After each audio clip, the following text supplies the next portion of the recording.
And we're back. This is Biedron here today with Tyler Cartner.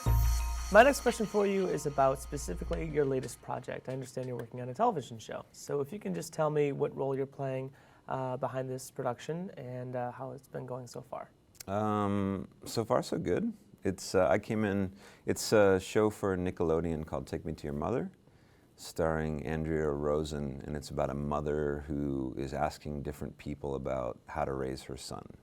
You know, so she'll ask she'll say, "I want my son to be a mama's boy," and she'll go and talk to Italian mothers and Italian sons about what it is to be a mama's boy, and does she really want that? And she's very funny, and she's witty and quick and fun to work with. I'm the production sound mixer on the shoot, and I have a boom operator, and that's largely my role. It's since it's a sort of docu-reality, it's a bit run and gun. You never know what you're gonna be up against, so it can be challenging at times. Is it scripted or unscripted? It's unscripted. I mean, there are bullet points. We know kind of what we want to cover, and certainly, you know, Andrea is very talented, so she'll riff and kind of knows what she wants to get out of the show too, and they'll have pre-production meetings to talk about that kind of thing.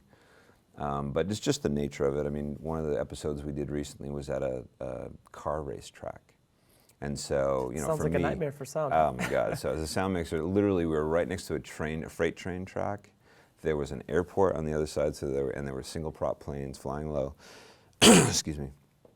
And there were dragsters coming through, motorized golf carts. I mean, it was probably the worst location I've ever been on for sound. So, but you have to try and make decisions on the fly as to whether or not you can use that audio and whether or not to get wild sounds so that the post-production sound mixer can, you know, have some way to pad between the cuts. Mm-hmm. So, and do it on the fly. It can be challenging, but it's also fun.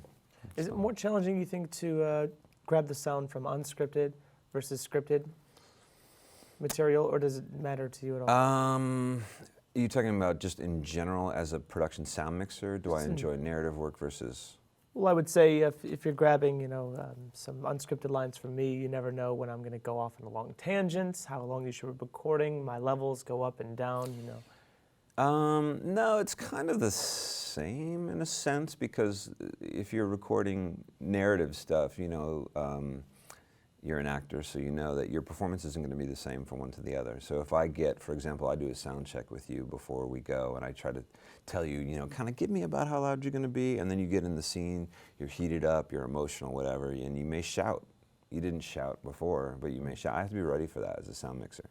So I'm not just going to set the levels exactly to what you did when I'm compensating, you know, and I may even have you like give me a shout to kind of just make sure that the pack isn't clipping. Because one of the biggest challenges as a production sound mixer is to look at your I can't think of the name of it right now, but it's your chain. Like you have to set your levels at each stage.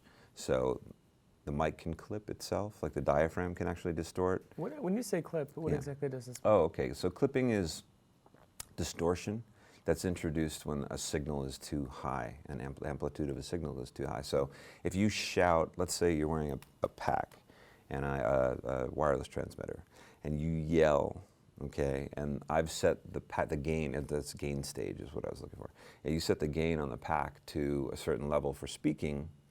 When you yell, the audio level going into the transmitter is too much for the preamp that's built into there. Okay, right. And what happens is it comes out as noise. So you've hit the peak, and it comes out as garbled noise, and then that gets passed on to the receiver and into your recorder, and so you've clipped here. That's not good. At this moment, the audio is unusable, and you now have to fix in post ADR. Correct. So so hopefully you have your gain stage set at the transmitter. I keep tapping my transmitter. I'm sure the sound guy loves me. And then at the receiver, you also, so you have it set right here, but then it goes to the receiver, and then you have to make sure that your receiver is not going to clip. And then it goes into your recorder, and you have to make sure that your recorder is not going to clip. And you have limiters, and you have electronic things that can help you and pad that from that kick in before it actually clips. But a lot of times those don't sound natural. So you need really expensive limiters, and yeah. And that's a whole nother discussion. It's a whole other discussion. Well, thank you, Tyler. That's We'll right. be right back with another question. Okay, you're welcome.